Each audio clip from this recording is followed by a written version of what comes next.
Eu estou recebendo aqui o advogado trabalhista José Carlos Riske e também o contador Rider Pontes. Obrigada pela presença de vocês aqui hoje. Deixo a nossa endocrinologista Luzanelli Cruz participando também do nosso bate-papo. Obrigada pela presença.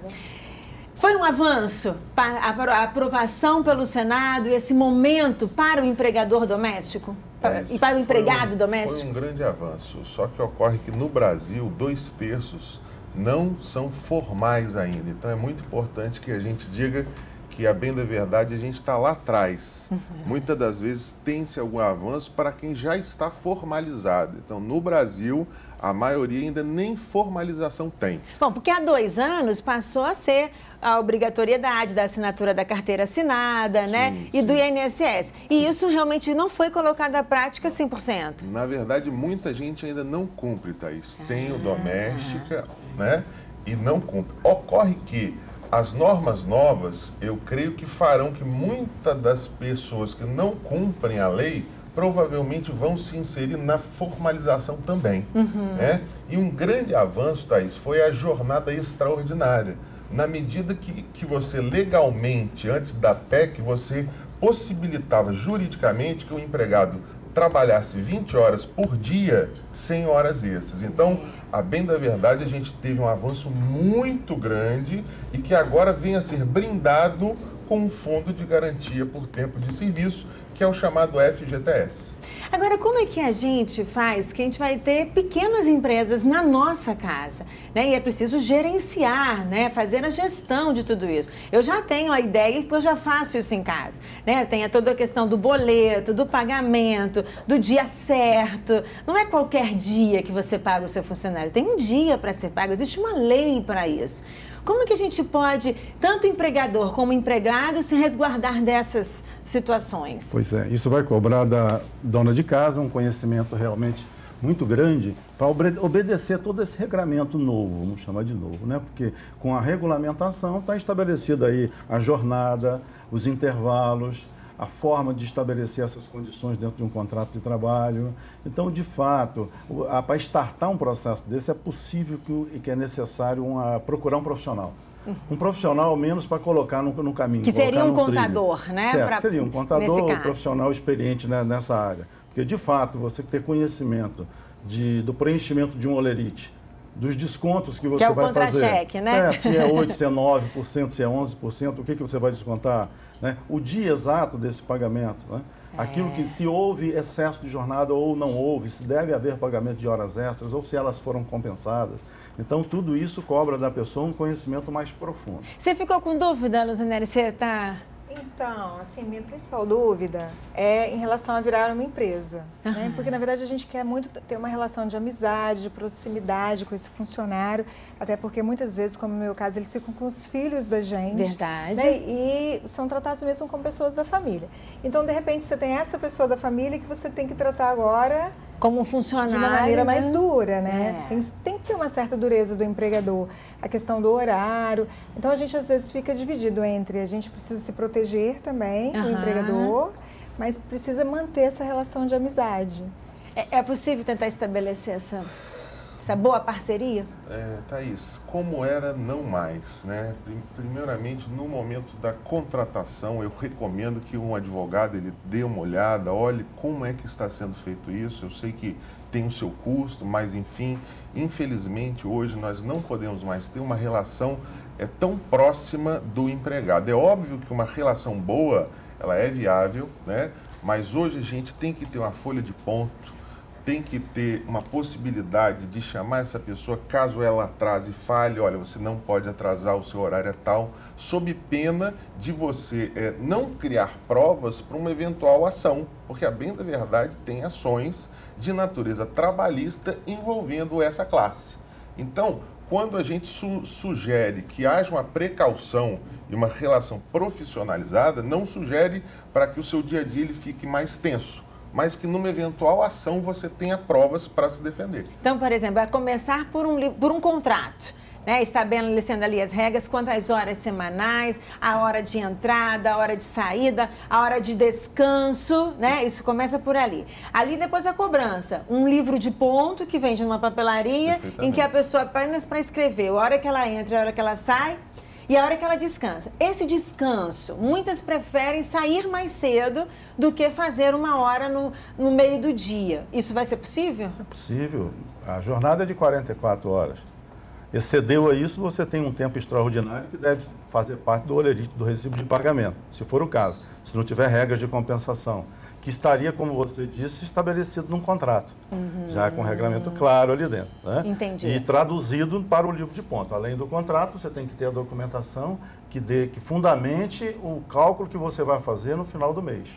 E nós separamos aqui, né, doutor Rieder, uma simulação, né, de como esse empregador vai ter que fazer esse cálculo. A gente colocou como sugestão um salário mensal de R$1.000. Foi isso que você fez como sugestão? Por favor, pode apresentar ele para a gente.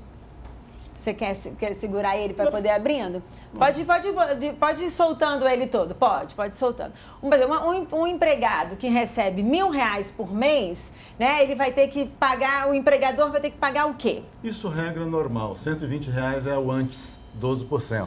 Né? Hoje nós temos um encargo de 20%, porque os 12 passou a ser 8%, mas teve um acréscimo aí de mais 8 de fundo de garantia e 4 dividido em 3,2 do seguro de um fundo, né, que vai existir para fazer frente aos 40% e 0,8 de seguro de acidente de trabalho. Então passam para R$200. É verdade que, pelo que se viu na regulamentação, se houver uma demissão por justa causa, fica aquele fundo para o empregador. Volta para ele. Ou seja, ele passaria a ter 168 de encargos, o que ia corresponder a 4,8 de acréscimo. Mas é muito difícil uma situação. Eu penso, você fazer demissão por justa causa, os meios de prova, as discussões, eu acho que não vale a pena. Então, regra geral é isso que tem. Quer dizer, quando a gente fala sobre esse fundo, né? Hoje, quando uma pessoa é mandada embora, o empregador precisa pagar esse 40%, faz um pagamento no banco, esse empregado retira lá e tudo mais. Esse fundo é para poder não aumentar esse custo para esse empregador? Isso é muito importante, Thaís, porque a multa é exatamente para aquele empregado desempregado, que não tem mais emprego, ser beneficiado para que ele volte ao mercado de trabalho, para que justamente ele tenha alguns meses para se planejar e retornar a algum outro emprego. A medida trouxe aí um instituto novo, que não é a multa, como o trabalhador tem, mas é um fundo que ele vai ter que depositar 3,2 e trouxe uma coisa nova, que é o retorno para o empregador desse valor, coisa que não existia. Então, como se fosse uma poupança que ele está pagando, na hora não tem que tirar 40% do bolso, né, de uma vez. E se houver a prática da justa causa, isso é algo novíssimo, volta para o empregador esse valor. Então, tudo que foi feito, esse depósito vai se retornar a ele mesmo. Rodrigo de Cariacica, a esposa dele toma conta de um idoso. Pergunta se essa lei se emprega para ela. Ela é uma empregada doméstica, né? Sim, perfeito. Se for até 2 vezes, né, Thaís? Então a gente tem essa lei que também trouxe, isso é muito importante, porque todos os advogados tinham muita dúvida que a lei ela só fala em continuidade. O que seria um trabalho contínuo? 3 vezes, 4 vezes, 5 vezes? E hoje a lei traz, para que seja um doméstico, são 3 dias por semana. Então, se for esse o caso, sim, ela se encaixa. Maria da Glória pergunta se existe um piso salarial aqui no estado para a doméstica, um piso definido. Existe, Rieder? Não, salário mínimo. O salário mínimo proposto para todos os cargos. Exatamente, embora você possa pactuar uma jornada inferior. Você pode ter um quantitativo de horas, um salário contratado por hora, ter um valor inferior ao salário mínimo, desde que proporcional. Pois é, quando a gente fala 44 horas semanais, a gente está falando sobre uma jornada de 8 horas diárias, né? Mais 4 horas no sábado. Isso. Mas eu posso fazer um contrato de 6 horas diárias? Pode. Pode ser feito? Pode ser feito, mas é muito importante que a partir do momento que você paga um salário mínimo e a jornada é de 6 horas, você não pode estender a 8 e manter o salário mínimo. Por quê? Porque você já paga um valor a maior para essa hora. Então, é muito importante que a hora mínima paga tem que ser proporcional ao salário mínimo. Mas se você hoje paga um salário mínimo para uma carga horária semanal de 40 horas, não vale agora querer subir o valor do trabalho e diminuir o valor da hora trabalhada. Não vale diminuir o valor da hora que já é pago. Você não tem como exigir, por exemplo, 8 horas por dia para um salário mínimo se hoje você já paga um salário mínimo para 6 horas, que é o que a gente chama de princípio da irredutibilidade salarial.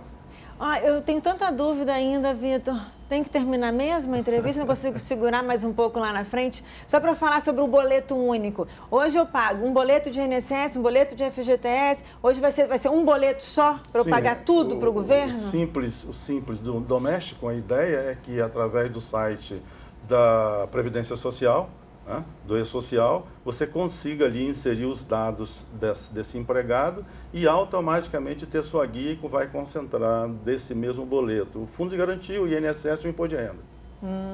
Tá. Se houver.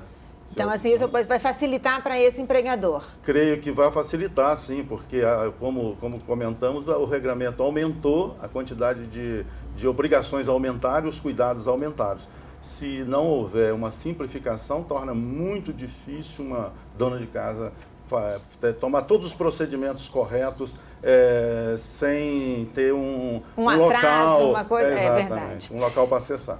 Fica o convite para vocês voltarem, pode ser? Com certeza, estou à disposição. Muito obrigada por terem vindo, tá?